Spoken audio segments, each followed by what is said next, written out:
Good evening everyone. सबको आवाज आ रही है मेरी? Yes. लास्ट सर टाइम जो आपने होमवर्क दिया था सर, वो आप क्या फिर नेक्स्ट लेक्चर डिस्कस करोगे? हाँ, अभी आज अपन डिस्कस करेंगे। अटेम्प्ट किया तुम लोग ने वो क्वेश्चन? अपन ने लास्ट टाइम Yes. टॉर्क निकालना सीखा था ना, उसके दो तरीके मैंने बताए थे। आइदर फोर्स का परपेंडिकुलर कंपोनेंट इनटू आर कर दो, जैसे इसी डायग्राम में देखो ये फोर्स लग रहा है, और इस फोर्स का अगर मुझे पॉइंट ओ के अबाउट टॉर्क चाहिए तो फोर्स का ये वाला कंपोनेंट जो आर के परपेंडिकुलर, जो कि इस केस में एफ साइन थीटा होगा, इनटू आर। तो F sine theta into R ये टॉर्क का मैग्नीट्यूड होगा। एंड टॉर्क का डायरेक्शन क्या होगा इस केस में? रिकलेक्ट कर पा रहे हो? सेंस ऑफ रोटेशन कैसा दिख रहा है यहाँ पे रॉड का? Clockwise anti clockwise? Anti clockwise. Sense of rotation anti clockwise. That means जो टॉर्क का डायरेक्शन है वो इनटू द स्क्रीन जा रहा है कि आउट ऑफ द स्क्रीन आ रहा है? Out of the screen. Out of the screen. ये सारी बातें जो अपन ने डिस्कस की थी लास्ट टाइम, ये क्लियर है सबके लिए? लेट मी नो इसमें से कुछ डाउट है किसी को भी? सर एंटी क्लॉकवाइज किसका डायरेक्शन था? एंटी क्लॉकवाइज खाली सेंस ऑफ रोटेशन होता है।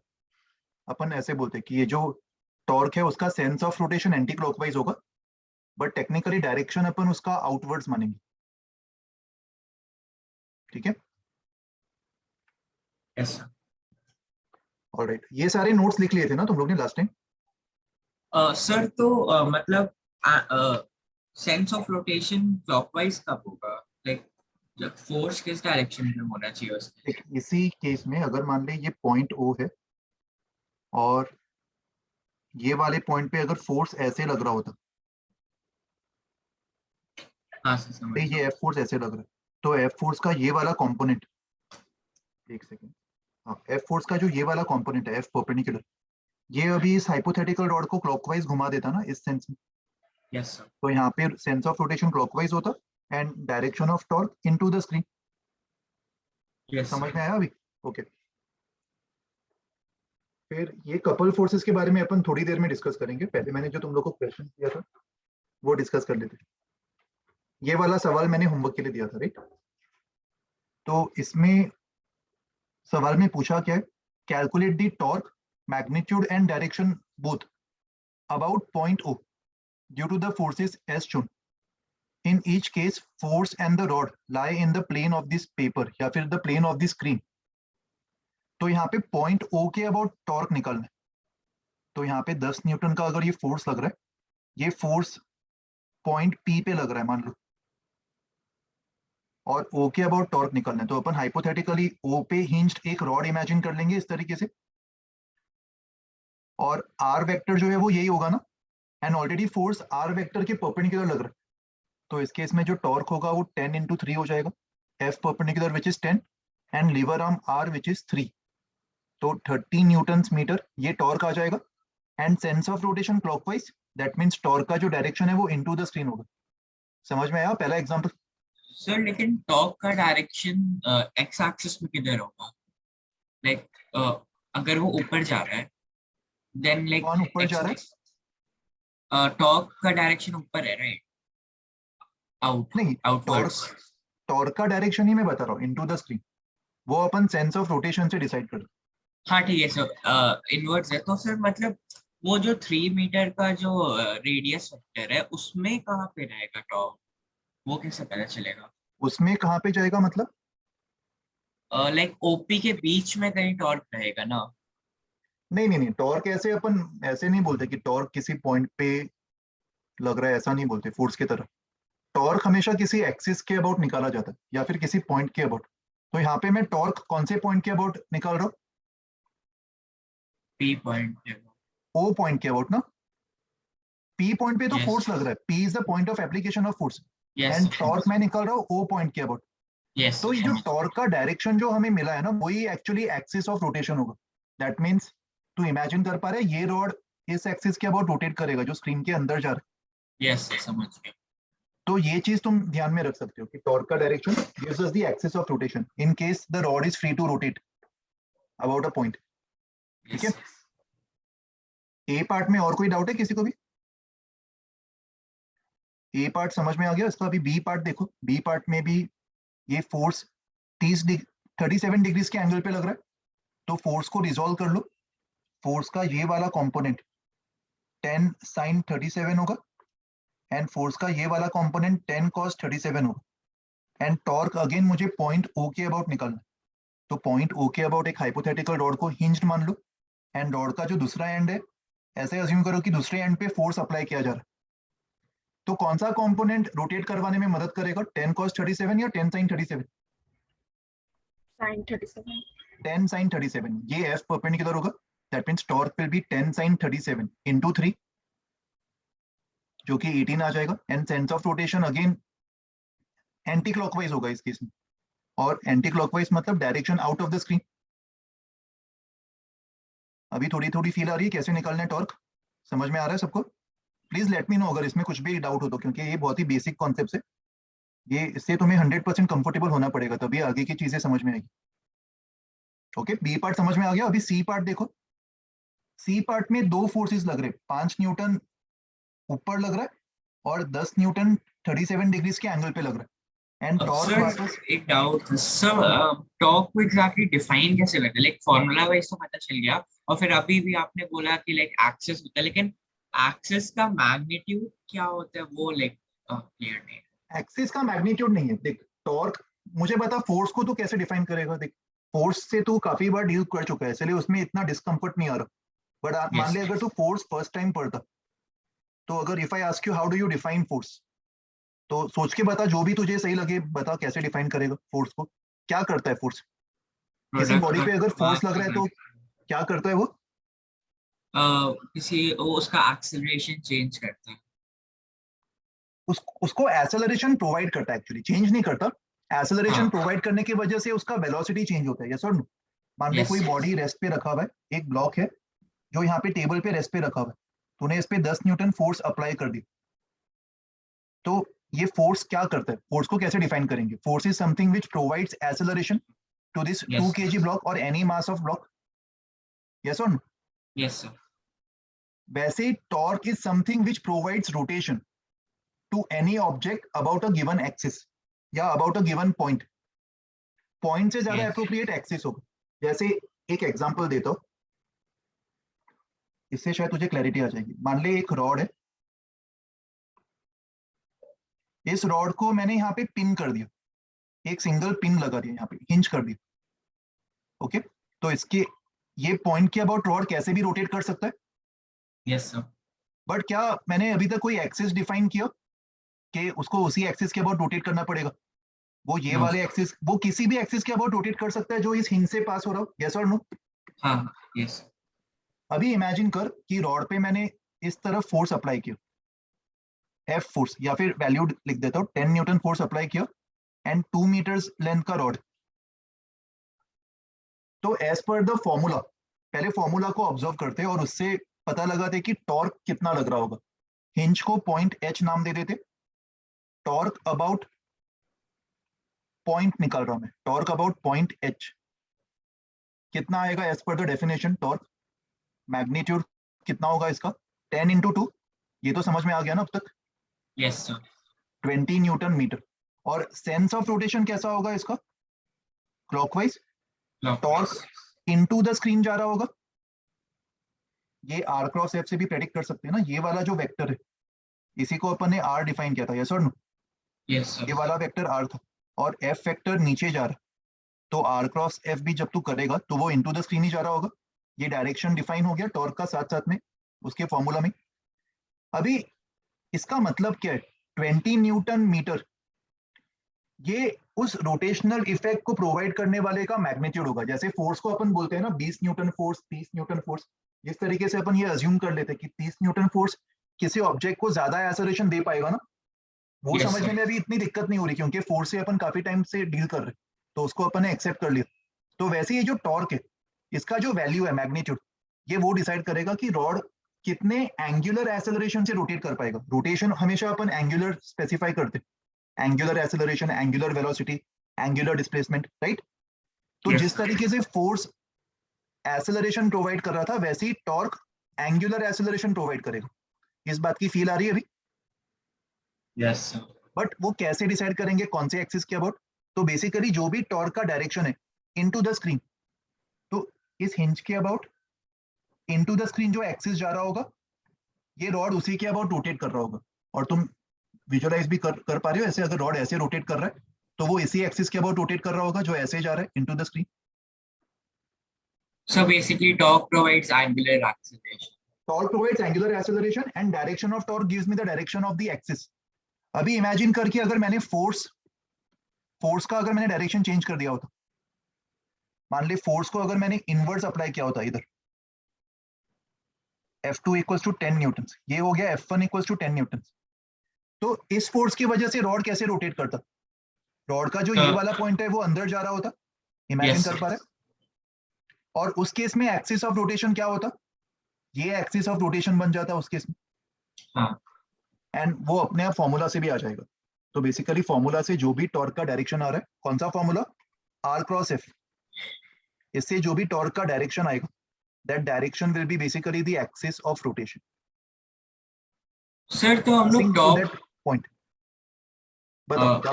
हम लोग टॉर्क को moment of inertia into angular acceleration बोल सकते हैं ना, क्योंकि बोल सकते हैं, फोर्स। यस यस, वो अपन देखेंगे आगे। तो तुमने ये सही रिलेशन प्रेडिक्ट किया। जिस तरीके से फोर्स को मैंने टॉर्क से रिप्लेस किया, एक्सेलरेशन को अल्फा से रिप्लेस किया, वैसे ही अपन मास को मोमेंट ऑफ इनर्शिया से रिप्लेस करेंगे, रोटेशन। ठीक है? Yes sir. इसमें से कुछ लिखना है किसी को भी? ये खाली अंडरस्टैंडिंग के लिए मैंने बताया था, तो इसको नहीं लिखा तो भी चलेगा। ये समझ में आ गया ना सबको? फिर let's move on to example C. C part में 5 न्यूटन का जो टॉर्क है वो 5 into 1 होगा in the anti clockwise sense, और 10 न्यूटन का टॉर्क जो बी पार्ट में निकाला था वही सेम हो जाएगा। सॉरी, सी पार्ट में 5 का टॉर्क ये होगा एंटी क्लॉकवाइज सेंस में, और 10 न्यूटन का ये होगा। एंड क्योंकि दोनों का सेंस सेम है, दोनों का डायरेक्शन सेम है टॉर्क का, तो अपन उनको ऐड कर देंगे। अगर ऑपोजिट सेंस में होते तो सब्ट्रैक्ट करते। जैसे डी पार्ट में देखो, डी पार्ट में ये 5 न्यूटन का टॉर्क एंटी क्लॉकवाइज सेंस में होगा, और ये वाले 10 न्यूटन का टॉर्क 10 cos 37 into 2 ये क्लॉकवाइज सेंस में होगा। तो नेट टॉर्क कैसे निकालेंगे? ऐसे सिचुएशंस में जो भी टॉर्क का तुम्हें मैग्नीट्यूड ज्यादा दिख रहा है उसको पॉजिटिव मान लो, और उसके ऑपोजिट सेंस वाले को नेगेटिव मान लो, तो तुम्हें नेट टॉर्क पॉजिटिव मिल जाएगा इन द गिवन सेंस। ये लॉजिक समझ में आया सबको? जिस तरीके से FBD बना के अपन फोर्स इक्वेशन लिखते थे, मान लो 2 kg ब्लॉक है, यहाँ पे 30 न्यूटन लग रहा है और यहाँ पे 10 न्यूटन लग रहा है, तो नेट फोर्स निकालने के लिए अपन उस डायरेक्शन को पॉजिटिव मानते थे जहां पे ज्यादा फोर्स लग रहा है, यस और नो?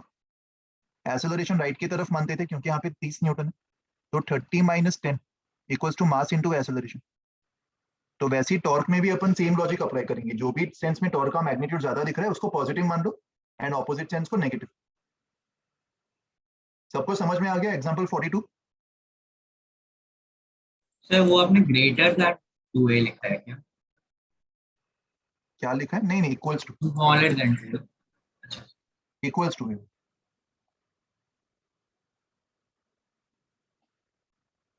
इसमें से कुछ लिखना है किसी को भी?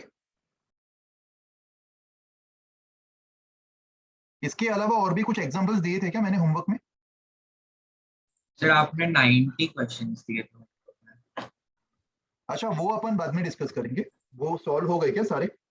उसमें No, centre sir. Of mass No, collisions के भी थे, मोमेंट ऑफ इनर्शिया के भी थे, तो वो तुम बाद में आराम से सॉल्व कर लो। उसके लेवल भी काफी बेसिक लेवल के थे वो, तो मैंने स्टार्टिंग में इजी लेवल के दिए, एक बार उससे यूज टू हो जाओ, उसके बाद थोड़े और अच्छे लेवल के अपन देखेंगे।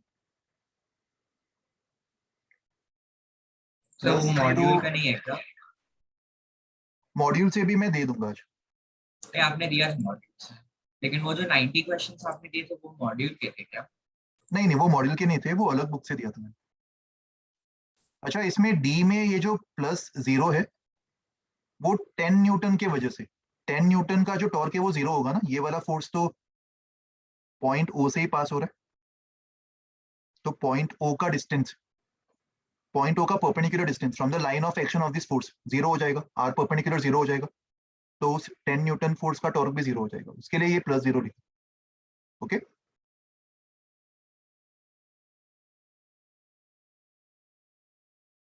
43rd ये वाला क्वेश्चन दिया था मैंने होमवर्क के लिए या बाकी है ये? तो सर ये वाला क्वेश्चन आपने नहीं दिया था सर। नहीं दिया था ना, तो इसको अभी प्रैक्टिस कर लेते हैं। चलो, इससे टॉर्क का अच्छा प्रैक्टिस हो जाएगा। एग्जाम्पल 43,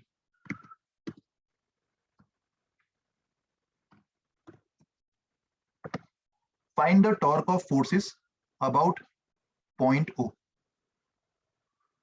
तो यहाँ पे मान लेते कि एक स्क्वायर है, ये डिस्टेंस भी d मान लो, नीचे का डिस्टेंस भी d दिया हुआ है, और टोटल 3 फोर्सेस लग रहे, 2F, F और 5F। इन तीनों फोर्सेस को नंबर दे देते। मान लेते ये फोर्स F1 है, ये वाला फोर्स F2 है, और ये वाला फोर्स F3। तो इन तीनों फोर्सेस का मुझे नेट टॉर्क निकालना है अबाउट पॉइंट O। तो एक एक करके निकालते। फोर्स F1 का जो टॉर्क है उसको τ1 मान लेते। तो फोर्स F1 का टॉर्क कैसे निकालेंगे? ये जो line of action of force है, इससे पॉइंट O का परपेंडिकुलर डिस्टेंस क्या होगा? R परपेंडिकुलर सर ओ से कनेक्ट कर देंगे d/2। d/2, correct. तो O से इस line of action of force पे परपेंडिकुलर ड्रॉप कर दो, तो R परपेंडिकुलर यहाँ पे हमें दिख रहा है d/2 के इक्वल। तो टॉर्क का हमें फॉर्मूला पता है, फोर्स इंटू R परपेंडिकुलर मतलब 2F इंटू d/2। ये टॉर्क का मैग्नीट्यूड आ जाएगा, F into D. And sense of rotation predict करने के लिए अपने माइंड में इमेजिन करो एक रॉड। उस रॉड को अपन कहां पे हिंज करेंगे? O पे या जहां पे फोर्स लग रहा है उधर?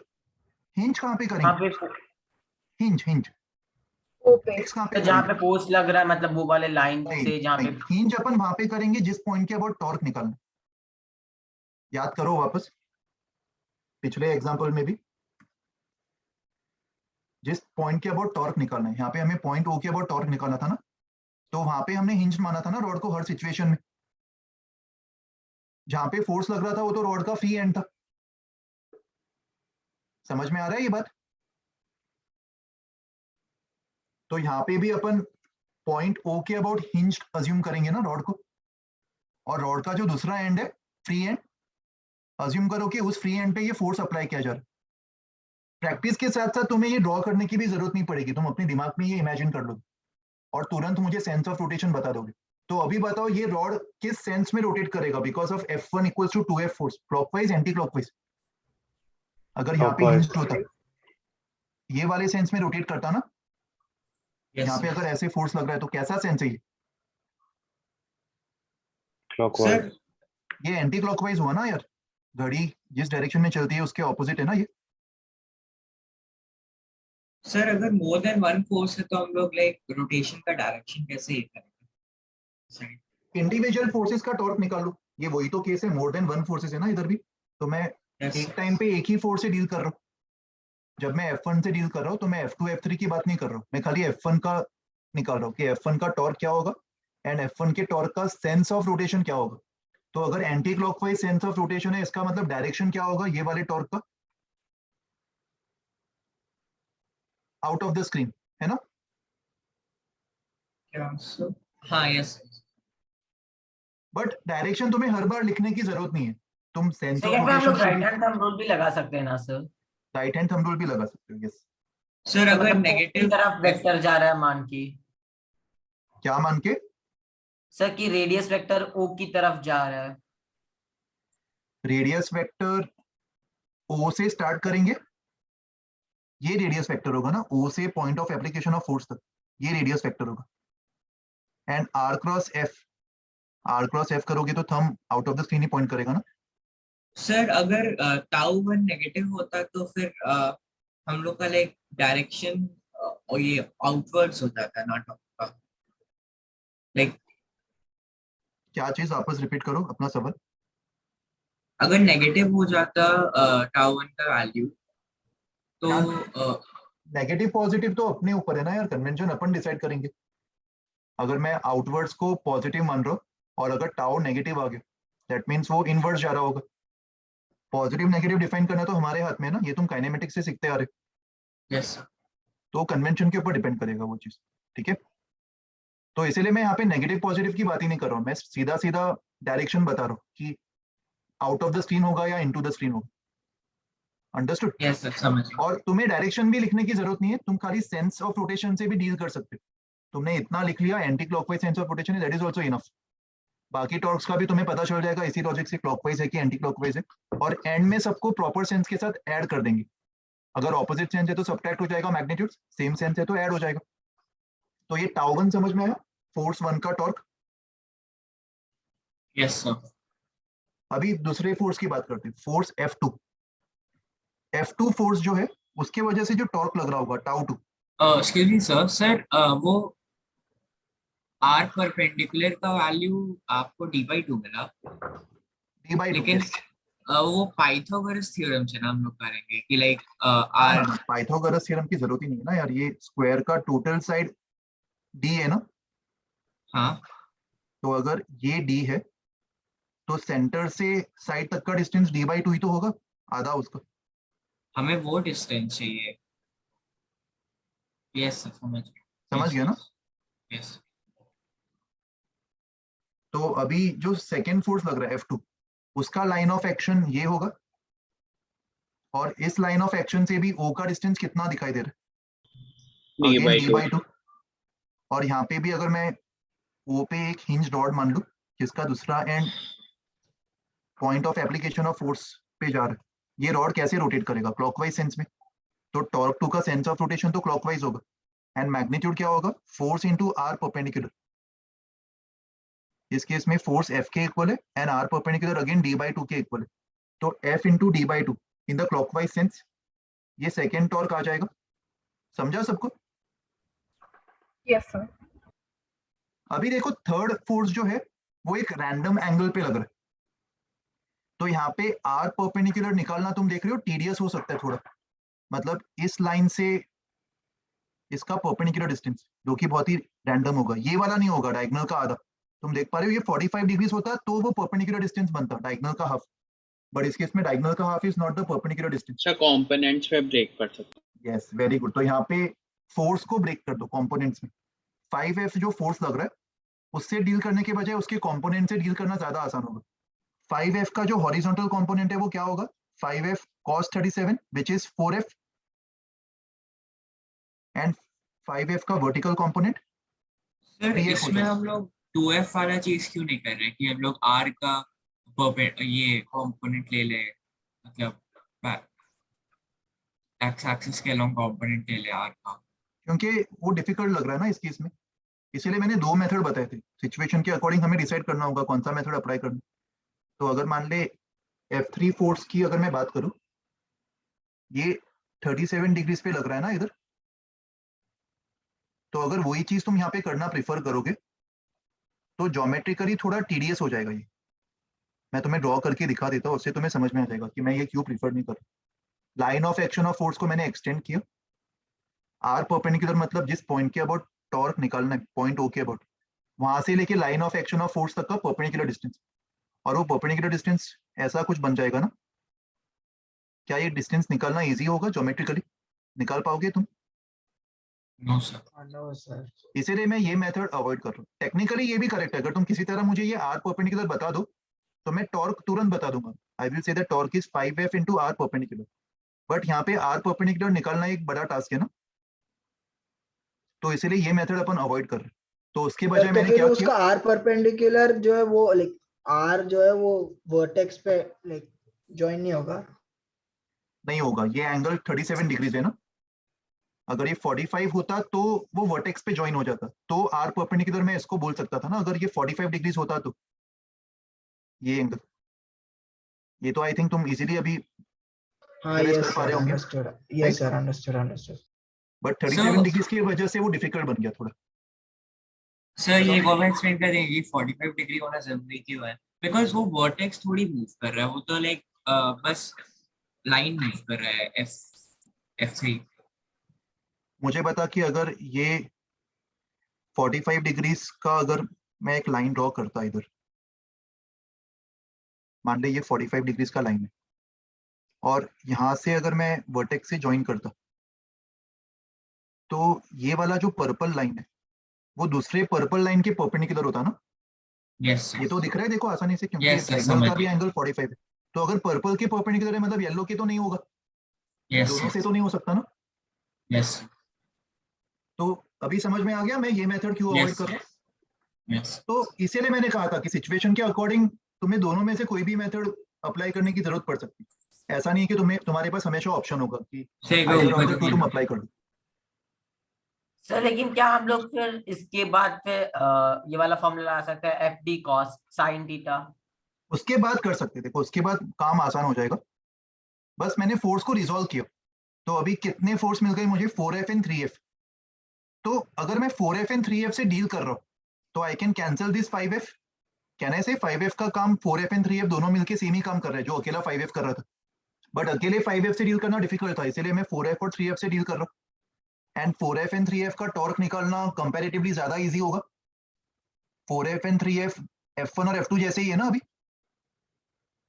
सर 4F का क्या काम है? हमें सिर्फ साइन थीटा वाला कंपोनेंट चाहिए रहता है ना। देखो 4F का लाइन ऑफ एक्शन ये है, दिख रहा है, ये 4F का लाइन ऑफ एक्शन है। Yes sir. और इससे R परपेंडिकुलर कितना होगा, d/2। d/2। तो जो 4F फोर्स लग रहा है उसका जो टॉर्क है वो 4F इंटू d/2 होगा। और सेंस ऑफ रोटेशन भी बता दो। F1 जैसा होगा। वेरी गुड, F1 जैसा एंटी क्लॉकवाइज। कितने लोगों सर को हम ये दिक्कत आ रही विजुअलाइज करने में, बताओ। यस पूछो, क्या पूछ रहे थे तुम। हमें तो पॉइंट O के अबाउट निकालना है ना। पॉइंट O के अबाउट निकल, यस। तो रुक जा मैं इसका एक नया डायग्राम बना देता हूँ। ये चीजें अभी स्टार्टिंग में क्लैरिफाई कर लेना बहुत जरूरी है, भले इसके लिए थोड़ा ज्यादा टाइम लगे। पॉइंट O, फोर्सेस क्या थे, 4F एंड 3F। मान लेते हैं ये 4F फोर्स का लाइन ऑफ एक्शन है और ये 3F फोर्स का लाइन ऑफ एक्शन। ठीक है, लाइन ऑफ एक्शन को तो अपन एक्सटेंड कर सकते हैं ना आगे। ये 4F यस एंड ये 3F। एंड पॉइंट O के अबाउट टॉर्क निकालना।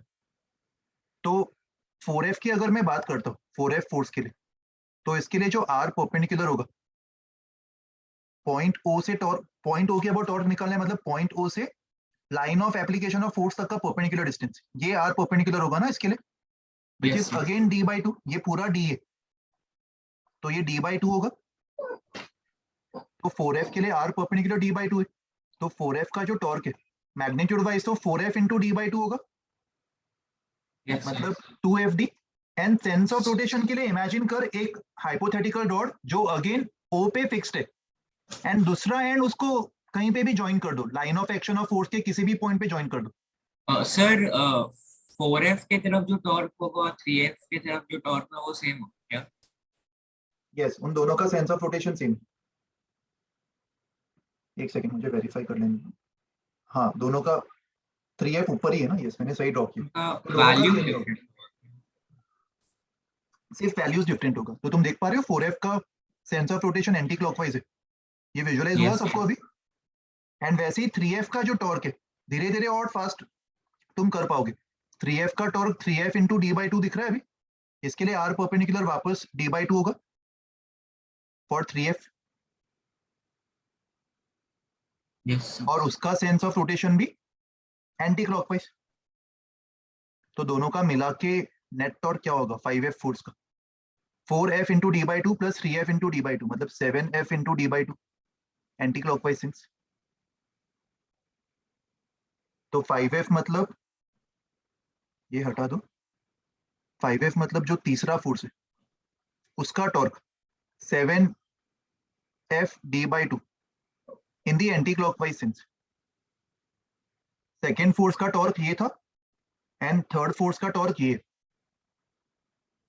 तो नेट टॉर्क कैसे निकालेंगे, दो एंटी क्लॉकवाइज है और एक क्लॉकवाइज है, तो दो एंटी क्लॉकवाइज को ऐड कर देंगे और जो क्लॉकवाइज है उसको सब्ट्रैक्ट कर देंगे, राइट। तो पहले मैं ये और ये सब्ट्रैक्ट कर देता हूँ तो FD/2 बच जाएगा और उसको 7FD/2 से ऐड कर दो तो 8FD/2। तो नेट टॉर्क जो है वो 4FD आ जाएगा इन दी एंटी क्लॉकवाइज सेंस। समझ में आ रहा है सबको अभी ये?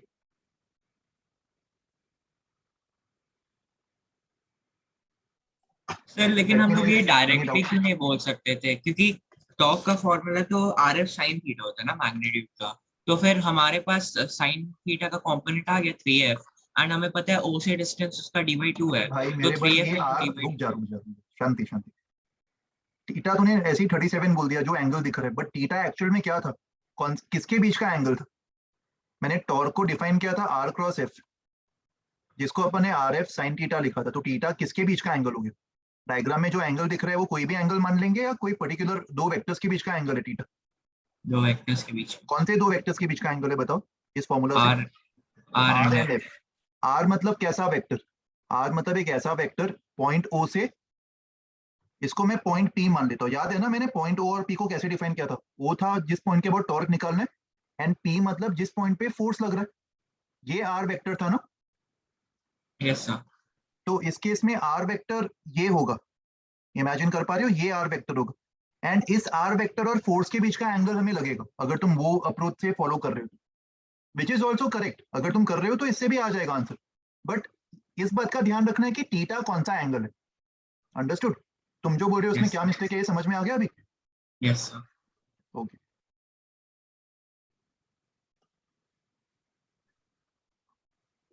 ये नोट कर लो सब लोग, उसके बाद 43rd का बी पार्ट देखेंगे।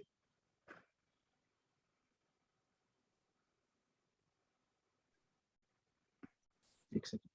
तो यहाँ पे थीटा 37 नहीं है ना, वो जो लाइक नहीं, आपने जो शुरू शुरू में जो ज्योमेट्रिकल वाला बोला था वो गिवन नहीं है थीटा। यस यस, इसीलिए अपन डायरेक्टली नहीं निकाल पा रहे, इसीलिए यस ये सब तामझाम करना पड़ रहा है इधर फोर्स को रिजॉल्व करके। सब।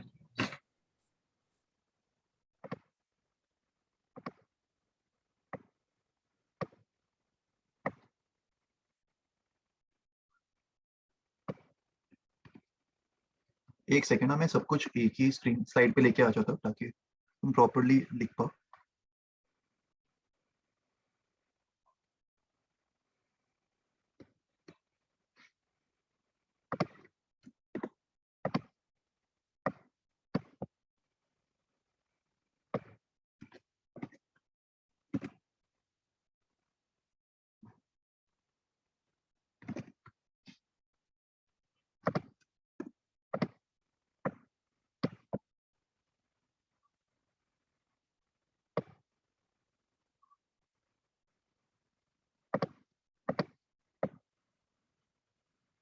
ये लिख के हो जाए तो प्लीज बता देना मुझे।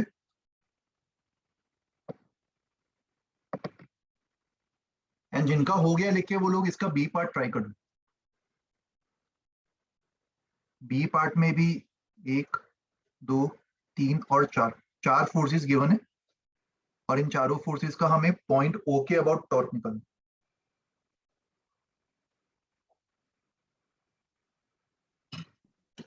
सर जो वो आर है वो मतलब रेडियस नहीं है इस केस में बी पार्ट में। बी पार्ट में रेडियस होगा, सही बोल रहे ओके। हो। ओ से लेके पॉइंट ऑफ एप्लीकेशन तक जब जो तुम वेक्टर बनाओगे वो रेडियस ही होगा ना हर केस में। सर तो नहीं सर उसका जो हम लेंथ लोग ने आपने दिया है वो जो आर दिया है वो मतलब वो रेडियस है क्या, मैं वो पूछ रहा हूँ। हाँ हाँ, ये आर स्मॉल आर जो है वो, एक सेकेंड, ये थोड़ा मिसलीडिंग इंफॉर्मेशन है एक्चुअली, सही बोल रहे हो। वही। ये एक्चुअली छोड़ दो इसको, ये स्मॉल आर कैंसिल कर दो। और सर वो मान लो 90 डिग्री मतलब वो स्ट्रेट लाइन ही बनेगा ना टेंजेंट से 90 डिग्री। यस, बट फिर भी ये पॉइंट कहाँ से कहाँ तक मेजर किया जा रहा है वो क्लियर नहीं है ना। वो अगर यहाँ से यहाँ तक दिया होता तो रेडियस बोलना सही होता। तो मान के चलो कि डायग्राम में जो आर दिया हुआ है उसको अवॉइड करो, और मान लो कि इसका सर्कल का जो रेडियस है वो स्मॉल आर दिया हुआ है। ये डेटा तुम यूज कर सकते हो। सर, और फिर मतलब जो 10f0 है सर, वो जो एंगल बना डायग्राम को इग्नोर करके हम लोग जो 90 डिग्रीज में कैसे बनेगा वैसे कंसीडर यस करेंगे ना यस यस, सर? ये 9, हाँ ये सब इग्नोर कर दो। ये ये मान के डायग्राम चलो कि थोड़ा 10 सा। एफ नॉट जो है वो टेंजेंशियल लग रहा है इस तरीके से। क्लियर है यस अभी यस। डायग्राम?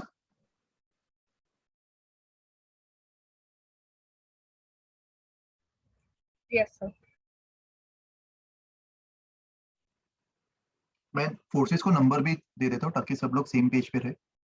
इसको F1 मान लो, इसको F2, 5 एफ नॉट को F3 एंड 10 एफ नॉट को F4। ये चार फोर्सेस है।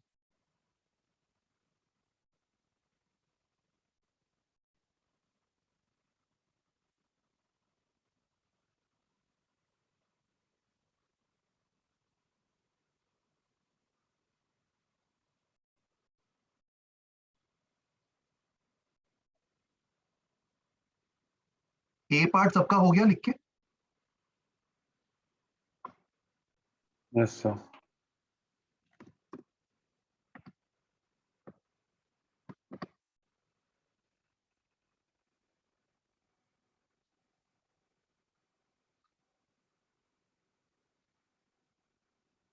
F1 फोर्स का टॉर्क क्या होगा? Sir answer 8 Zero. F not R है क्या? आ गया फाइनल आंसर? कितना आ रहा है वापस बोलो? 8 F not R. Very good, सही। सेंस ऑफ रोटेशन भी चेक कर लो एंटी क्लॉकवाइज। Yes sir. ठीक है, यस। अभी बताओ फोर्स F1 का टॉर्क क्या होगा? फोर्स F1 हमें दिख रहा है कि पॉइंट O से ही पास Zero. करता है, तो उसका परपेंडिकुलर पॉइंट O का Sir. परपेंडिकुलर डिस्टेंस 0 हो जाएगा। Yes sir. फोर्स F2 इस डायरेक्शन में लग रहा है टेंजेंशियल, तो इसके लाइन ऑफ एक्शन से O का परपेंडिकुलर डिस्टेंस रेडियस के इक्वल होगा, तो F2 का जो टॉर्क है वो F0 into R. Yes sense of rotation predict करने में अभी इजी लग रहा है anti clockwise? Yes sir. Imagine कर पा रहे हो ना बिना ड्रॉ किए? एंड सिमिलरली F3 को रिजॉल्व कर लेंगे। F3 का जो ये वाला कंपोनेंट है 5F0 cos 37 मतलब 4F0, इसका टॉर्क का कंट्रीब्यूशन 0 होगा, एंड ये वाला कंपोनेंट 3F0, इसके टॉर्क का contribution 3F0 into R in the clockwise sense. And finally F4, उसका जो टॉर्क टाउ 4 है वो 10F0 into are.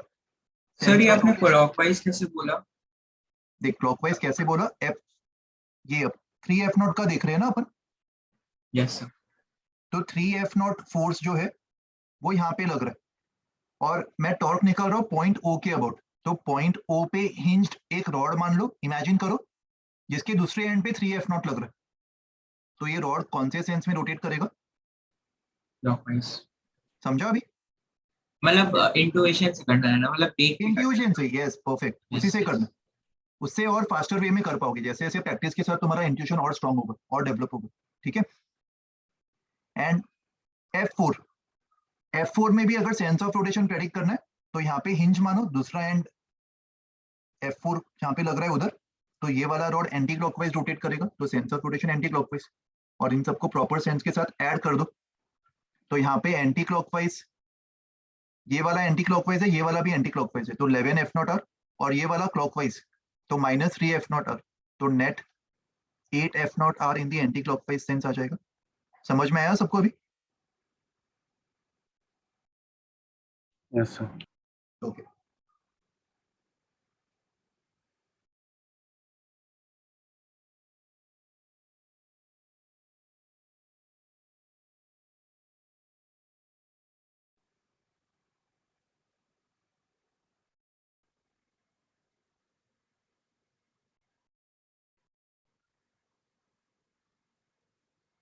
Next concept देखिए अभी। Sir 1 second. ओके ठीक है, लिख लो। सर, तो अगर सब सारे रोटेशन का डायरेक्शन चेंज हो रहा है, तो हम लोग माइनस क्यों नहीं? जैसे हम लोग साइन कन्वेंशन ले रहे, तो टाउ 2 को माइनस और टाउ 4 को माइनस, या फिर वाइस वर्सा क्यों नहीं कर रहा है? कर सकते, तू बता तेरे को क्या करना है, तू बता दे तेरा कन्वेंशन क्या है। नहीं मतलब एक उसमें से क्लॉकवाइज जा रहा है, राइट? तो एक का तो मतलब देख यहाँ पे साइन। दो ऑप्शन है, दो सेंस ऑफ रोटेशन है ना, इधर क्लॉकवाइज या फिर एंटी क्लॉकवाइज, यस तो इन दोनों में से किसी एक को अपन पॉजिटिव असाइन कर सकते, यस सर। वो हमारे हाथ में। तो तू बता किसको पॉजिटिव असाइन करे, उससे जो फर्क नहीं क्लॉक, पड़ेगा, इसीलिए मैं बता रहा हूँ। हाँ, तो जो किसको क्लॉकवाइज assign जा करते? रहा है उसको पॉजिटिव। क्लॉकवाइज को पॉजिटिव, तो एंटी क्लॉकवाइज क्या हो जाएगा? नेगेटिव। नेगेटिव। तो टाउ 2 जो है वो क्या होगा? प्लस या माइनस? Minus, minus. क्योंकि वो एंटी क्लॉकवाइज है। टाउ 3 प्लस होगा क्योंकि वो क्लॉकवाइज है। अभी मुझे क्लॉकवाइज एंटी क्लॉकवाइज लिखने की जरूरत नहीं है ना, क्योंकि मैं साइन के साथ हाँ, लिख रहा नहीं, हूँ एज पर द समझ गया, कन्वेंशन। एंड वैसे ही समझ टाउ गया। 4 जो है वो -10F0 आर होगा, तो यहाँ पे Yes, नेट yes. और क्या आ जाएगा? -8F0 आर, और माइनस आने का मतलब अपन समझ जाएंगे कि मेरे चोजन कन्वेंशन के अकॉर्डिंग वो एंटी क्लॉकवाइज होगा। समझा? फाइनल आंसर भी Yes, फर्क नहीं yes. पड़ेगा इससे। समझ। फोर्थ वाला एंटी क्लॉकवाइज कैसे आया? देख, फोर्थ वाले फोर्स के केस में ये वाला जो फोर्स है ये इस पॉइंट पे लग रहा है, तो एक अपन ऐसा रॉड इमेजिन करेंगे जो पॉइंट O पे हिंज्ड हो और उसका दूसरा end point of application of force पे हो, तो ये वाला जो रॉड है जो यहाँ पे फिक्स्ड है एंड उसके दूसरे एंड पे F4 फोर्स लग रहा है, वो इस सेंस में रोटेट करेगा ना। इमेजिन कर पा रहे हो ये चीज एंटी क्लॉकवाइज? तो उससे मैंने ये प्रेडिक्ट किया कि ये एंटी क्लॉकवाइज होगा। Okay So is there any sign convention for clockwise, anti-clockwise, or do we just take any? No, there is no convention. That's what I told you, na. From this example, you can choose any and follow that convention. And what did I suggest कि अपन कौन सा positive मानेंगे, जिसके जो sense of rotation finally आने के chances ज्यादा होंगे अपन उसको पॉजिटिव मान लेंगे ताकि फाइनल आंसर पॉजिटिव हो।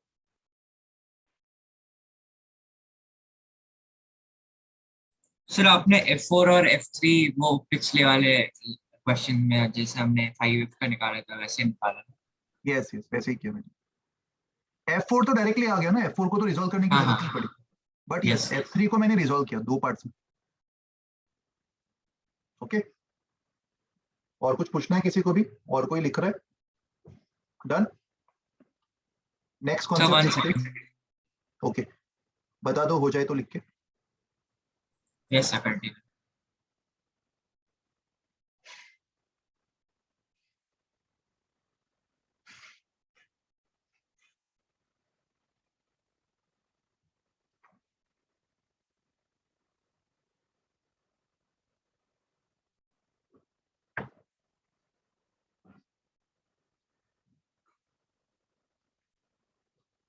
ओके चलो अभी आगे बढ़ते, थोड़ा स्पीड बढ़ाते। ये वाला एग्जांपल 44th, अपन ने अभी 43rd देखा था ना। 44th अभी तुम खुद से ट्राई करना, ये क्वेश्चन मैं होमवर्क के लिए दे रहा हूँ। 44th 45 ये एग्जांपल देखो, इसको अभी सॉल्व करते। A particle of mass m is projected with speed v naught at an angle of projection theta with the horizontal. Find the torque of the weight of the particle about the point of projection after time v naught sin theta by g. तो मान लो particle को point O से project किया गया, ये ground है, velocity speed of projection v naught, angle of projection theta, तो ये पार्टिकल प्रोजेक्टाइल मोशन में जाएगा। और जो टाइम दिया हुआ है, इस टाइम की कुछ स्पेशलिटी दिखाई दे रही है किसी को भी? काइनेमेटिक्स में अगर पढ़ा ये हो। मैक्सिमम हाइट का टाइम है। Very good. Total time of flight का हाफ है, तो इस टाइम इंस्टेंट पे पार्टिकल मैक्सिमम हाइट पे होगा। ये सब लोग ऑब्जर्व कर पा रहे हो? सवाल में इनडायरेक्टली कहा जा रहा है पार्टिकल अपने मैक्सिमम हाइट पे, और इसको पॉइंट P मान लेते। इस समय पार्टिकल का वेलोसिटी क्या होगा, किस तरफ होगा और कितना होगा? राइट डायरेक्शन में। ओके ये खाली जनरल नॉलेज के लिए बता रहा हूँ। वैसे मुझे बताओ, क्या टॉर्क के कैलकुलेशन में वेलोसिटी का कोई भी रोल होगा? नो, टॉर्क के कैलकुलेशन में खाली फोर्स एंड लिवर आर्म का रोल है। तो पार्टिकल P पे जो वेट है, फोर्स, वो कितना और कहां पे लग रहा होगा? mg downwards. तो इस वेट का, इस mg का मुझे टॉर्क निकालना है अबाउट पॉइंट O। तो कैसे करेंगे? ट्राई करो। सर मैक्सिमम हाइट से पाइथागोरस थ्योरम से शायद। किससे? नहीं सर, हम लोग रेंज का हाफ कर देंगे। Very good. रेंज का हाफ लीवर आर्म का काम कर रहा होगा, इधर r परपेंडिकुलर r/2 होगा। ये सब लोग ऑब्जर्व कर पा रहे हो? देखो सर लेकिन यहाँ पे रोटेट कैसे करेगा? लाइक वो तो रोटेट करना, देखो एक्चुअल में हर सिचुएशन में रोटेट करना कंपलसरी नहीं है। टॉर्क एक कॉन्सेप्ट है, वो कॉन्सेप्ट अपन किसी के लिए भी अप्लाई कर सकते हैं। सर रेंज का हाफ लीवर आर्म कैसे बनेगा? हमें लीवर देखो आर्म बाय तो O से डेफिनेशन, P तक चाहिए ना। सुनो, बाय डेफिनेशन हमने टॉर्क कैसे डिफाइन किया था? टॉर्क का formula F into R perpendicular. R perpendicular मतलब कौन सा डिस्टेंस? Yes sir. जिस पॉइंट के अबाउट टॉर्क निकालना है, मतलब okay point sir. O। Point O का distance from the line of action of force. तो इस line of action of force से, ये माइक ऑफ कर दो एक बार, डिस्टरबेंस आ रहा है थोड़ा। Yes, line of action of force से पॉइंट O का जो परपेंडिकुलर डिस्टेंस है वो अपन देखेंगे, राइट? ये r परपेंडिकुलर का काम कर रहा है इस केस में, जो कि r/2 होगा। Yes sir, understood. अभी ये सब फिक्र करने की जरूरत नहीं कि रोटेशन यहाँ पे कैसे कर रहा है, वो सब मत सोचो अभी। टॉर्क का जो कॉन्सेप्ट हमने सीखा है वो अपन किसी भी सिचुएशन में अप्लाई कर सकते हैं, भले तुम्हें वो रोटेशन होता हुआ विजुअलाइज हो या ना हो, उससे फर्क नहीं पड़ेगा। तो यहाँ पे बाय डेफिनेशन टॉर्क कितना आ जाएगा, mg इंटू रेंज का हाफ, एंड रेंज का फॉर्मूला हमें पता है u square sine 2 theta by g, तो उसका हाफ मतलब बाई 2g, ये आंसर आ जाएगा। एंड सेंस ऑफ रोटेशन बताओ कैसा होगा, क्लॉकवाइज एंटी क्लॉकवाइज, जो सीखा है उसको अप्लाई करके। Clockwise. Clockwise, very good, sense of rotation clockwise. Point O पे एक रॉड को हिंज्ड मान लो, जिसका दूसरा एंड पॉइंट पी पे फ्री है और उस पे mg फोर्स लग रहा है, तो ये रॉड क्लॉकवाइज सेंस में रोटेट करेगा। ये इमेजिनेशन तुम्हारे माइंड में होना चाहिए एज इंट्यूशन, ड्रॉ करने की जरूरत नहीं पड़ेगी अभी नेक्स्ट टाइम से। सर यहाँ पे v naught sine theta by g का काम क्या है? V naught sine theta by g जो टाइम का ये है, उसमें का इसमें काम ये है ना, उसी से तो मैं प्रेडिक्ट कर पा रहा हूँ पार्टिकल अपने हाईएस्ट पॉइंट पे होगा। पॉइंट पी जो है वो पार्टिकल का हाईएस्ट पॉइंट है ना, वो मैंने कैसे प्रेडिक्ट किया, अच्छा, वो इसी से प्रेडिक्ट किया। ये टाइम ऑफ एसेंट है ना, टोटल टाइम का हाफ, यस सर। तो वही रोल है उसका बस, ठीक है। ये एग्जांपल्स तुम लोग बाद में सॉल्व करोगे वापस खुद से, अभी लिखने के बजाय, तो अपन ज्यादा एग्जांपल्स एंड ज्यादा कॉन्सेप्ट्स कवर कर पाएंगे। Is it okay for everyone? अभी खाली समझ लो, या अभी लिखना चाहते हो, बताओ what is more convenient. So we'll note later. Everyone is Yes, okay sir. With this? ठीक है।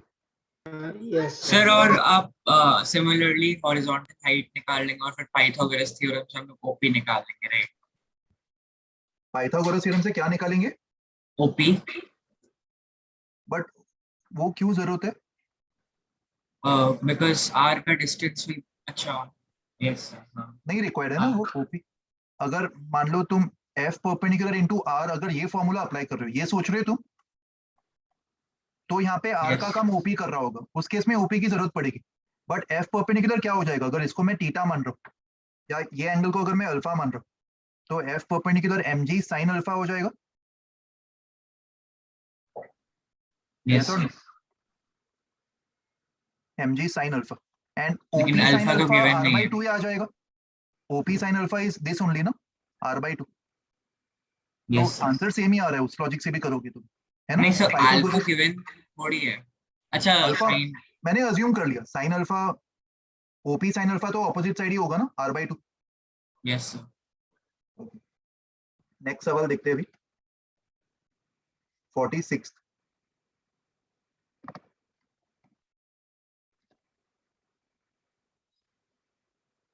अच्छा, 46 क्वेश्चन देखने से पहले let us learn how to right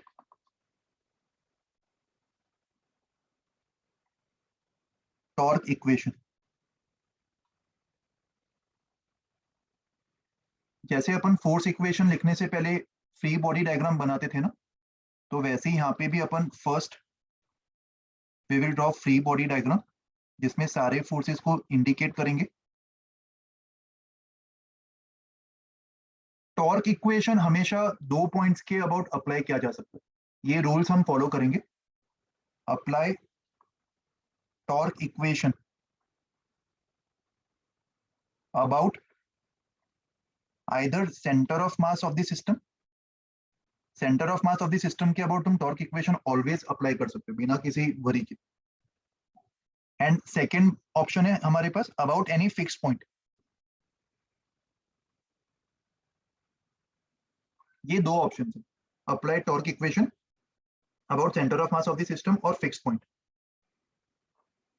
तो पहले डिसाइड करेंगे कि कौन से पॉइंट के अबाउट, इस रूल के अकॉर्डिंग अपन डिसाइड करेंगे कि कौन से पॉइंट के अबाउट अपन टॉर्क इक्वेशन लगा रहे। And find net torque about the decided point. जो भी तुमने डिसाइड किया ऑप्शन 1 या फिर ऑप्शन 2 से, उस पॉइंट के टॉर्क अबाउट, इक्वेशन क्या होगा? उसी पे आ रहा हूं मैं। पहले तो हमने एफबीडी ड्रॉ किया, फिर हमने डिसाइड किया कि मुझे किस पॉइंट के अबाउट टॉर्क निकालना है। किसी भी पॉइंट के अबाउट हमें नेट टॉर्क निकालना आता है ना, अभी एग्जांपल से सीख लिया अपन ने। अगर मान लो मल्टीपल फोर्सेस है किसी फ्री बॉडी डायग्राम में, और किसी पॉइंट के अबाउट उन सारे फोर्सेस का मुझे नेट टॉर्क निकालना है, तो वो निकालना आ गया हमें। अभी वही करते आ रहे हैं ना पिछले 3-4 एग्जाम्पल से। तो उस डिसाइडेड पॉइंट के अबाउट नेट टॉर्क निकाल लो, एंड फाइनली टॉर्क इक्वेशन क्या होगा, we will say that the net torque is moment of inertia into alpha. ये हमारा फाइनल टॉर्क इक्वेशन होगा। मोमेंट ऑफ इनर्शिया भी उसी एक्सिस के अबाउट लेंगे जिस एक्सिस के अबाउट टॉर्क निकाला जा रहा है, about the same axis about which torque is found. ये बात समझ में आई सबको? फोर्स इक्वेशन में भी तो यही करते थे ना, net force equals to mass into acceleration. यहाँ पे बस फर्क इतना है कि नेट टॉर्क को आई इंटू अल्फा से इक्वेट कर देंगे। तो इस टॉर्क इक्वेशन की मदद से अपन सिस्टम का अल्फा निकाल पाएंगे। ओके, सर अल्फा क्या है? अल्फा मतलब एंगुलर एक्सेलरेशन। सर बट ये फिर नॉर्मल फोर्स मास एक्सेलरेशन वाले से बहुत लेंदी होगा ना सर, टाइम कंज्यूमिंग। क्यों टाइम कंज्यूमिंग होगा? सर क्योंकि मतलब हमें सबसे पहले टॉर्क निकालना है अलग से फोर्स से, उसके बाद मोमेंट ऑफ इनर्शिया अलग से निकालना है मास से। बट हमेशा देख, मोमेंट ऑफ इनर्शिया के कुछ स्टैंडर्ड रिजल्ट्स अपन ने मेमोराइज ही कर लिए ना, जैसे रॉड का ml²/3, ml²/12, रिंग का mr², डिस्क का mr²/2, ये सारी चीजें अपन ने पढ़ ली है ना ऑलरेडी। हॉलो स्फीयर का 2/3 mr², सॉलिड का सर 2/5 लेकिन mr²। एक मतलब अलग पॉइंट पे के अराउंड मोमेंट ऑफ इनर्शिया तो निकालना पैरेलल चाहिए। Axis theorem, perpendicular axis theorem भी है तुम्हारी मदद करने के लिए। इतना ज्यादा भी Yes. टीडियस नहीं होगा जितना सोच रहे हो। ऑब्वियसली फोर्स से पहले से थोड़ा सा तो थोड़ा लेंदी होगा, तुम्हें 1-2 स्टेप ज्यादा करने पड़ेंगे, बट इतना भी ज्यादा लेंदी नहीं होगा। प्रैक्टिस के साथ तुम सफिशिएंट टाइम में कर पाओगे। ओके,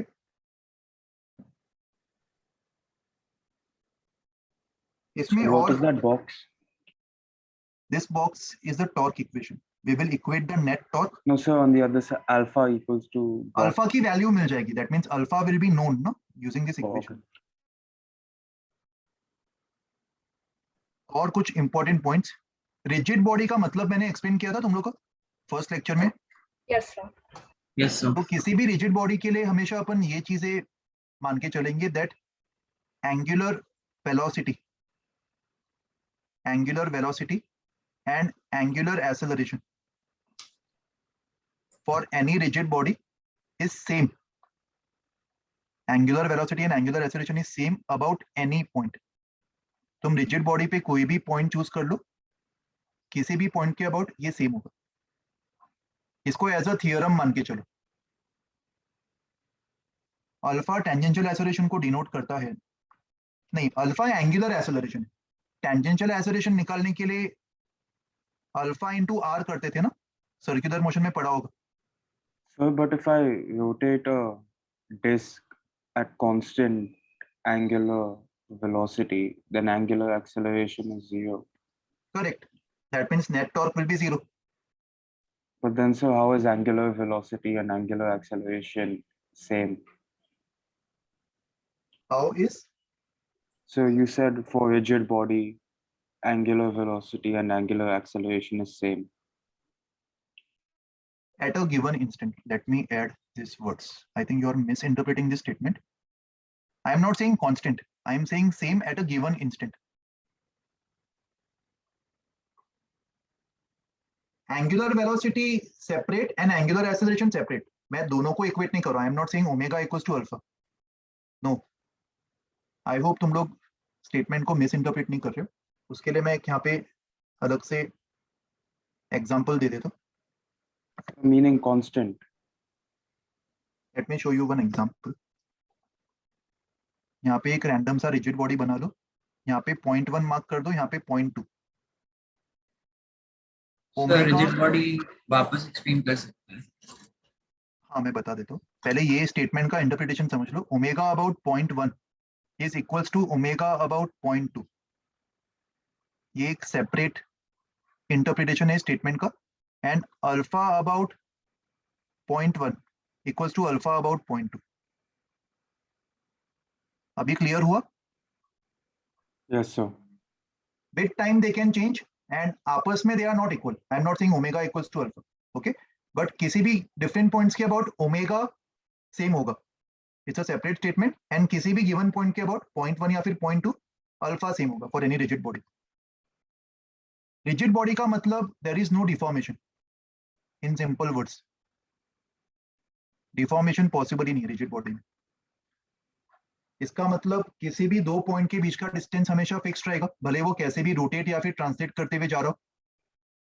कोई भी दो पॉइंट्स अगर मैं चूज करता हूँ रिजिड बॉडी पे,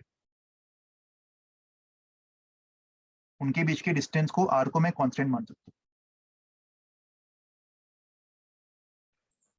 सर तो उससे हम लोग ये कैसे बोल सकते हैं कि एंगुलर वेलोसिटी और एंगुलर एक्सेलरेशन कोई पॉइंट अराउंड सेम है, like at a given instant?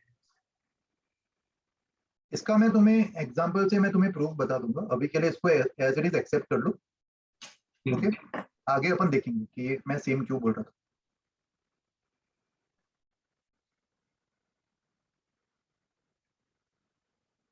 So 1 second. Yes,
देखो मैं यहीं पे एग्जांपल दे देता हूँ, बाद में शायद मैं भूल जाऊंगा। ये इसका प्रूफ, मान लो ये रॉड है, पॉइंट ओ के अबाउट फिक्स्ड है, and let's say point O के अबाउट ये ओमेगा से रोटेट कर रहा है। तो ओमेगा मैंने एंगुलर स्पीड पॉइंट ओ के अबाउट डिफाइन किया, यस और नो? यहाँ पे और कुछ पॉइंट्स मार्क कर लेते, पॉइंट 1, पॉइंट 2। पॉइंट 1 का डिस्टेंस ओ से R1 मान लेते, एंड पॉइंट 2 का डिस्टेंस ओ से R2 मान लेते। तो मुझे बताओ पॉइंट 1 का वेलोसिटी कितना होगा? पॉइंट 1 ओ के अबाउट प्योर रोटेशन कर रहा है ना, तो Yes, पॉइंट sir. 1 का वेलोसिटी क्या होगा? वो R1 रेडियस की सर्कल में जा रहा है विद एंगुलर स्पीड ओमेगा, तो इसका वेलोसिटी तुम देख पा रहे हो ओमेगा R1 होगा। Yes, sir. और पॉइंट 2 का velocity Omega R2. Omega R2।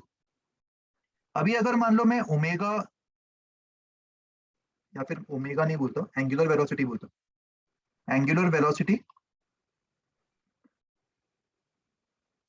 Of point 2 about point 1 निकालना चाहता, तो किसी भी पॉइंट का दूसरे पॉइंट के अबाउट एंगुलर वेलोसिटी कैसे निकालते थे? याद है वो theory, relative velocity upon distance between them. इस केस में रिलेटिव वेलोसिटी क्या होगा?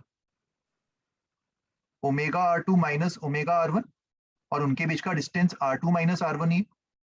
तो तुम देख पा रहे हो यहाँ पे एंगुलर वेलोसिटी 2 का 1 के रिस्पेक्ट में सेम ही आ रहा है, ओमेगा। Yes sir. तो इससे ये स्टेटमेंट प्रूव हो रहा है that angular velocity and angular acceleration. Sir, relative velocity 2 का 1 के रिस्पेक्ट में 0 होना चाहिए ना, बिकॉज वो लोग लाइक ऐसे सेम ऐसे रोटेट कर रहे हैं, तो लाइक नहीं, यहाँ पे 2 पे जो ऑब्जर्वर है हाँ उसके रिस्पेक्ट, सॉरी 1 पे जो ऑब्जर्वर होगा उसके रिस्पेक्ट में 2 भी तो रोटेट कर रहा होगा ना। रोटेट कर रहा होगा, लेकिन लाइक उसको अगर देखेगा तो लाइक वो भी तो साथ, अगर वो रिजिड बॉडी है तो फिर वो भी तो लाइक साथ में उसके साथ रोटेट कर रहा होगा। तो देख, बट बेसिकली 2 पे जो ऑब्जर्वर है उसको घूमना पड़ेगा ना 2 को ट्रैक करने के लिए। इस समय मुझे बता, ये ऑब्जर्वर कहाँ देख रहा है 2 को ट्रैक करने के लिए?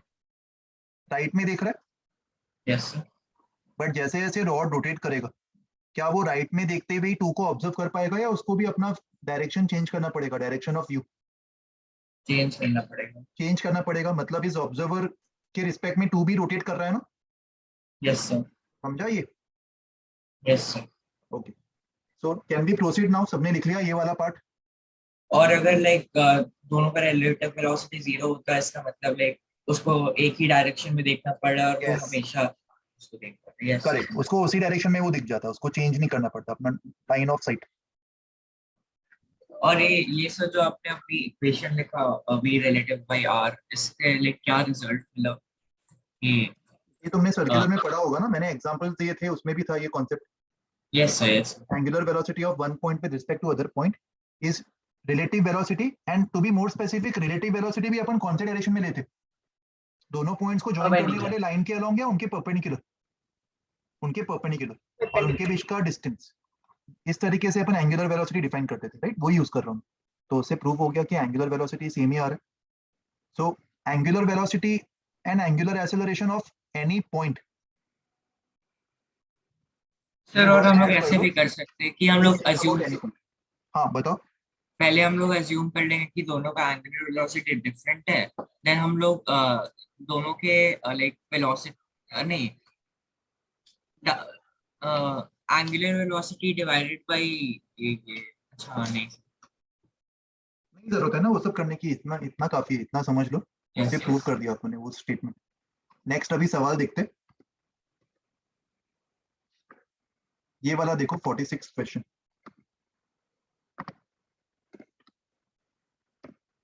A uniform rod of length L So and एक सेम mass, प्रीवियस पेज करिएगा। यस, नो नॉट दिस, क्या बोल रहे वो वाला पेज, रिजिड बॉडी वाला पेज। हो? सॉरी सॉरी, कहाँ गया वो? अच्छा इसके पहले था, सॉरी। हाँ यस यस, हो गया? कंटिन्यू। ओके, यस सो देखो यहाँ पे रॉड का लेंथ दिया हुआ है, रॉड का मास दिया हुआ है, and it is free to rotate about this frictionless pivot. ये वाले पॉइंट के अबाउट वो फ्रीली रोटेट कर सकता है। The rod is released from horizontal position. What are the initial angular acceleration of the rod and initial linear acceleration of the right end of the rod? अभी इस सवाल को approach करने से पहले एक और थियरी रिकलेक्ट करो। कोई भी अगर बॉडी किसी फिक्स पॉइंट के अबाउट, मान लो पॉइंट ओ फिक्स्ड है, तो इस पॉइंट के अबाउट अगर वो प्योरली रोटेट कर रहा है with some angular speed, let's say omega, and angular acceleration alpha, तो इस रिजिड बॉडी पे अगर मैं कोई भी पॉइंट मार्क करता हूँ, लेट्स से पॉइंट 1, तो मुझे बताओ पॉइंट 1 का मोशन कैसा होगा? पॉइंट 1 जो है वो इस R1 रेडियस के सर्कल में जा रहा होगा। ये इमेजिन कर पा रहे हो सब लोग? सर सर्कुलर मोशन में होगा सर। सर्कुलर मोशन में होगा, यस। सारे पॉइंट सर्कुलर मोशन में जा रहे होंगे और उनके सर्कल्स का जो रेडियस है वो डिस्टेंस होगा पॉइंट O से। तो पॉइंट 1 जो है वो R1 रेडियस के सर्कल में जा रहा होगा। दैट मीन्स पॉइंट 1 का जो वेलोसिटी है वो कितना होगा इस इंस्टेंट पे? Omega R1 in the tangential direction, right? ये सर्कुलर मोशन में पढ़ा था।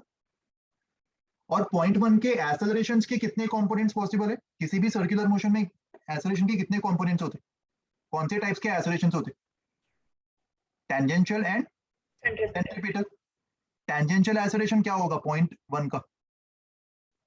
टेंजेंशियल एक्सेलरेशन का फॉर्मूला याद है? Alpha into R1। और सेंट्रीपिटल एक्सेलरेशन जो होगा पॉइंट 1 का, वो टूवर्ड्स द सेंटर, मतलब पॉइंट O के तरफ, और इसकी वैल्यू होगी ओमेगा स्क्वायर R1। ये थियरीज याद है सबको सर्कुलर मोशन का? इसको अपन यूज करने वाले, ये किसी भी पॉइंट के लिए अपन अप्लाई कर सकते। तो मुझे एक और चीज बताओ, सारे पॉइंट्स का लीनियर वेलोसिटी सेम होगा कि एंगुलर वेलोसिटी सेम होगा? अगर मैं कोई दूसरा point Angular velocity same. Omega same होगा। Linear velocity will depend on the distance, ज्यादा डिस्टेंस मतलब ज्यादा स्पीड। तो अभी इसी लॉजिक के साथ ये सवाल में देखो क्या करेंगे। ये सवाल में इस इंस्टेंट पे रॉड हॉरिजॉन्टल पोजीशन पे है, और हॉरिजॉन्टल पोजीशन पे वो एट रेस्ट है। एट रेस्ट मतलब मुझे बताओ इस इंस्टेंट पे इसकी ओमेगा क्या होगी? Angular speed 0। 0।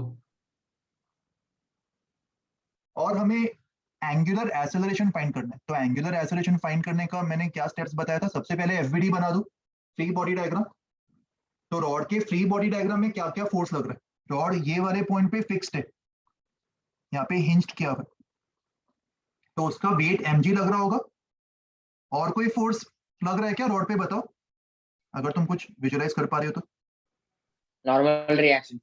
Very good. Hinge का नॉर्मल रिएक्शन फोर्स, हिंज का नॉर्मल रिएक्शन फोर्स क्या जरूरी है हॉरिजॉन्टल या वर्टिकल में ही लगे या दोनों पॉसिबल है? क्या लगता है डायरेक्शन क्या बनाना चाहिए मुझे नॉर्मल रिएक्शन का हिंज का? Horizontal sir. Up down right left? Down sir right. Right. देखो अभी हमें डायरेक्शन के बारे में एच्योरिटी नहीं है ना, कंफ्यूजिंग लग रहा है कि पता नहीं, कुछ लोग बोल रहे अप है, कुछ लोग बोल रहे डाउन है, कुछ बोल रहे राइट है लेफ्ट है। तो ऐसे केसेस में मुझे दोनों ही डायरेक्शंस में अज्यूम कर लेना चाहिए। कोई भी अगर रैंडम डायरेक्शन भी होगा तो उसको भी मैं हॉरिजॉन्टल और वर्टिकल में रिजॉल्व कर सकता हूँ ना?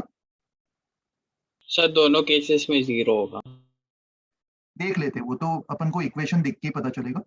वर्टिकल में मैं मान लेता हूँ कि एफ लग रहा है ऊपर, एंड हॉरिजॉन्टल में मैं मान लेता हूँ एफ एच लग रहा है लेफ्ट की तरफ। अगर डायरेक्शन ऑपोजिट हुआ तो अपने आप आंसर नेगेटिव आ जाएगा ना? ये लॉज ऑफ मोशन में सीखा होगा तुम लोग ने, जैसे फ्रिक्शन Yes, में sir. Specially if you are not sure about the ठीक। डायरेक्शन ऑफ फ्रिक्शन, कोई भी एक पर्टिकुलर डायरेक्शन अज्यूम कर लो। अगर तुम्हारा अजम्पशन गलत हुआ तो अपने आप उसकी वैल्यू नेगेटिव आ जाएगी, राइट? तो इसीलिए मैंने अज्यूम कर लिया कि जो हिंज फोर्स है मैंने रैंडमली अज्यूम कर लिया वर्टिकल में वो ऊपर लग रहा है एंड हॉरिजॉन्टल में वो लेफ्ट की तरफ लग रहा है। तो अभी ये एफबीडी कंप्लीट है, इसके अलावा तो और कोई फोर्स नहीं लग रहा ना? सर ये हिंज फोर्स समझा नहीं मुझे, लाइक उसमें बस एक ही फोर्स लग रहा है ना mg, उसके अलावा क्या लग रहा है? रॉड को यहाँ पे पकड़ के रखा है ना हिंज ने, तो हिंज हाँ। नॉर्मल फोर्स लगाएगा ना रॉड पे, कांटेक्ट फोर्स। हाँ बट वो कौन से डायरेक्शन में लगाएगा उसकी क्लैरिटी नहीं है हमें। तो ऐसे केसेस में अपन दोनों ही कंपोनेंट्स अज्यूम कर लेते हैं ना when we are not sure about the direction of any vector.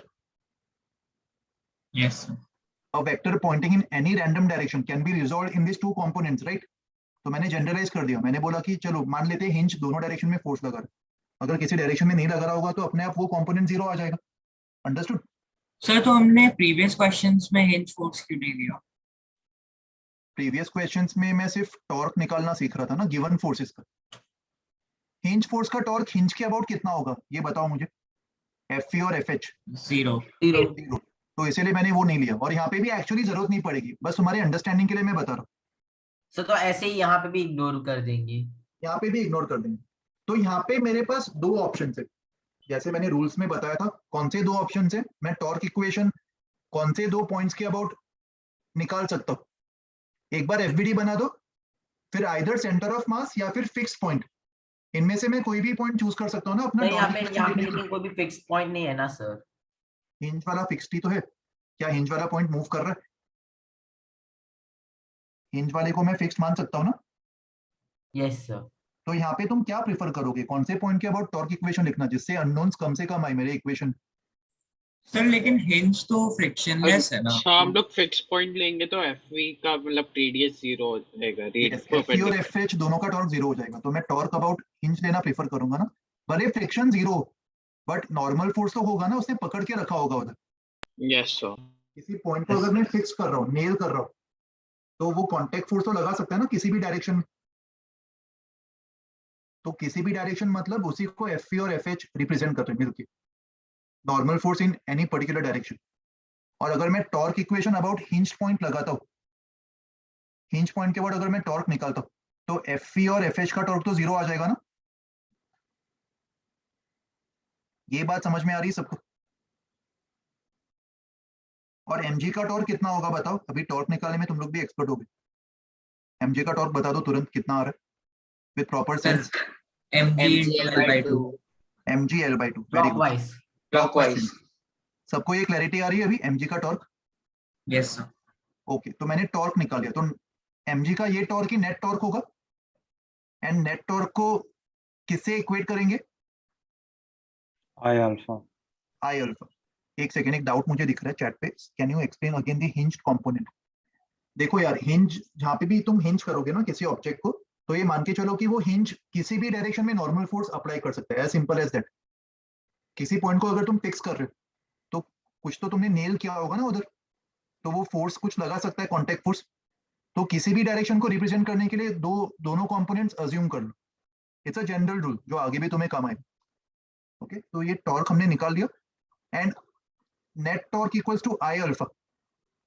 आई मैं कौन से एक्सिस के अबाउट लूंगा, जिसके अबाउट टॉर्क निकल रहे, तो यहाँ पे आई यस कितना सर, तो होगा बताओ, ml²/3 रॉड का उसके एच से पास होने वाले एक्सिस के about ml²/3, very good, into alpha.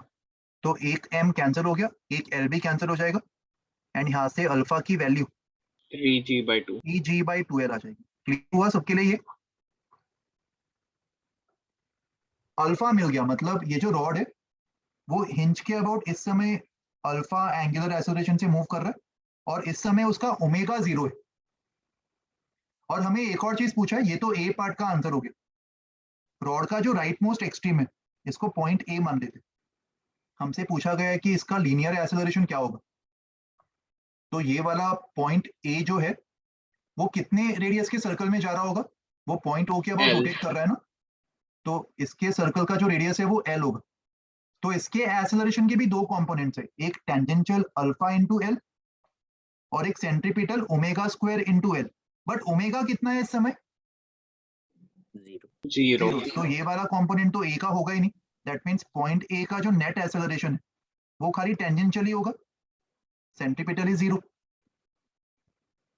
और tangential alpha into L, alpha हमने निकाल लिया 3g/2l into L, that means point A का एक्सेलरेशन 3g/2 आ गया। ये बी पार्ट का आंसर आ जाएगा। समझा सबको? वैसे ही अगर मान Yes, लो sir। मैं तुमसे पूछता कि सेंटर ऑफ मास का एक्सेलरेशन बताओ क्या होगा, रॉड के सेंटर ऑफ मास का एक्सेलरेशन, तो ये भी आंसर कर सकते हैं मुझे। सेंटर ऑफ मास कितने रेडियस में जा रहा L/2। L/2। है? l/2। तो सेंटर ऑफ मास का टेंजेंशियल एक्सेलरेशन अल्फा l/2, मतलब 3g/, 3g/4। Very good, 3g/4। और इसका सेंट्रीपिटल भी 0 होगा, इसका भी, मतलब सेंटर ऑफ मास का एक्सेलरेशन 3g/4 होगा। कौन से डायरेक्शन में? सर अगर सेंट्रीपिटल फोर्स 0 होगा तो वो रोटेट कैसे करेगा? स्टार्ट कर रहा है ना रोटेट होना, अच्छा, इनिशियल 0। इनिशियल 0। जिस तरीके से कोई ब्लॉक इनिशियली रेस्ट पे बट वो मूव कर सकता है ना बिकॉज ऑफ एक्सेलरेशन, वैसे ही इनिशियल Yes। ओमेगा 0 है बट फाइनली वो एक्वायर कर सकता है because of angular acceleration alpha. Yes sir. तो सेंटर ऑफ मास का जो नेट एक्सेलरेशन 3g/4 आ रहा है वो कौन से डायरेक्शन में आ रहा है? क्लॉकवाइज। नहीं, एक्सेलरेशन को क्लॉकवाइज एंटी क्लॉकवाइज मत बोलो, ये लीनियर एक्सेलरेशन, तो इसको अपवर्ड्स डाउनवर्ड्स राइट लेफ्ट ऐसे बोलो। Downwards. Downwards, very good. That means centre of मास खाली वर्टिकली डाउनवर्ड्स एक्सेलरेट कर रहा है, क्या उसका हॉरिजॉन्टल में कोई भी कंपोनेंट है? No component in horizontal. Centre of mass में तुम लोग ने पढ़ा था किसी भी बॉडी पे, किसी भी सिस्टम पे जो नेट फोर्स है वो सिस्टम का मास इनटू कौन से पॉइंट का एक्सेलरेशन होता है? F net. Centre of centre mass of का। मास का एक्सेलरेशन। ये पढ़ा था सबने, F net is mass of the system into A com, है ना? तो अगर ए कॉम किसी पर्टिकुलर डायरेक्शन में 0 है, जैसे इस केस में हॉरिजॉन्टल डायरेक्शन में 0 है, तो सिस्टम पे नेट फोर्स हॉरिजॉन्टल में 0 होना चाहिए। तो इस लॉजिक से तुम मुझे बता सकते हो हिंज फोर्स का कौन सा कंपोनेंट 0 होगा, एफ या F H? FH। F H 0 होगा because A com is 0 in the horizontal direction. ये क्लैरिटी आ रही है सबको? Yes, sir। सर एक डाउट है सर। बताओ क्या डाउट है? सर लेकिन अभी अभी हमने निकाला था कि tangential acceleration of centre of mass 3g/4 है। वो कौन से डायरेक्शन में आ रहा है बट, हॉरिजॉन्टल या वर्टिकल? साथ में एरो भी देखो, ओके सर। वर्टिकल में आ ओके रहा है ना? सर। यस तो सर। वर्टिकल डायरेक्शन में अगर मैं फोर्स इक्वेशन लिखता हूँ जो तुम बचपन से लिखते आ रहे हो लॉज ऑफ मोशन के जमाने से, वो फोर्स इक्वेशन क्या होगा बताओ? अभी मुझे पता है कि सेंटर ऑफ मास का एक्सेलरेशन 3g/4 नीचे एंड वर्टिकल डायरेक्शन में mg नीचे लग रहा है और हिंज फोर्स का वर्टिकल कंपोनेंट Fv ऊपर लग रहा है। तो इस सिचुएशन के लिए मैं फोर्स इक्वेशन क्या लिखूंगा? mg minus fv equals mg minus Fv equals to mass into A COM, mass into 3g/4। तो इससे मुझे हिंज फोर्स का वर्टिकल कंपोनेंट मिल जाएगा कितना? mg/4। mg/4। और हिंज फोर्स का हॉरिजॉन्टल कंपोनेंट 0 हो जाएगा क्योंकि हॉरिजॉन्टल डायरेक्शन में ए कॉम 0। ये पूरा कॉन्सेप्ट समझ में आ गया सबको अच्छे से? सर एफवी निकालना नहीं था ना? निकाला नहीं था, ऐसे ही एक्स्ट्रा बता दिया मैंने। ठीक है। पूछ सकते हैं ये पार्ट भी, सवाल भी, ठीक है? एनी डाउट एक बार रीड कर लो, लिखने का सर, पार्ट बाद में कर लेना। तो आपने लाइक टॉर्क ऑफ FH 0 कर दिया और FV का भी 0, Yes, लेकिन क्योंकि वो उसी पॉइंट से पास हो रहा है ना जिस पॉइंट के अबाउट में टॉर्क निकल रहा हूँ। तो अगर कोई भी फोर्स जिस पॉइंट के अबाउट टॉर्क निकलना है उसी पॉइंट से अगर पास हो रहा हो तो उसका टॉर्क 0 हो जाएगा उस पॉइंट के अबाउट, क्योंकि आर परपेंडिकुलर 0 है ना, लीवर आर्म 0 है। लेकिन सर टॉर्क ऑफ FV 0 नहीं होना चाहिए ना, क्योंकि FV का वैल्यू तो लाइक 0 नहीं है और फिर बट FV एफए का परपेंडिकुलर। वैल्यू भले 0 नहीं है, मुझे बता कि अगर तू दरवाजे के हिंज पे फोर्स लगाएगा, हाँ भले समझ नॉन गया। जीरो इनफाइनाइट फोर्स लगा दे तो भी उसका टॉर्क 0 होगा ना, दरवाजे को Yes, रोटेट नहीं sir. कर पाएगा, वही बात है। Yes sir. ओके, तो एक सेकंड, ये बाद में तुम खुद से वापस सॉल्व करना, अभी खाली कॉन्सेप्ट समझ लो। एंड इसके अलावा और कुछ एग्जांपल्स मैं लेक्चर नोट्स में डाल दूंगा, 47, 48, 49, 50 ऑनवर्ड्स अपन नेक्स्ट टाइम सॉल्व करेंगे क्योंकि इसमें और भी कुछ कॉन्सेप्ट्स इन्वॉल्व है, तो 49 तक सॉल्व करना। एंड इसके अलावा मॉड्यूल से भी मैं अभी दे देता हूँ होमवर्क, बाद में वापस भूल जाऊंगा। सबके पास मॉड्यूल है ना? Yes, sir. तो उसमें भी तुम moment of inertia and torque वाले क्वेश्चंस अटेम्प्ट कर सकते हो।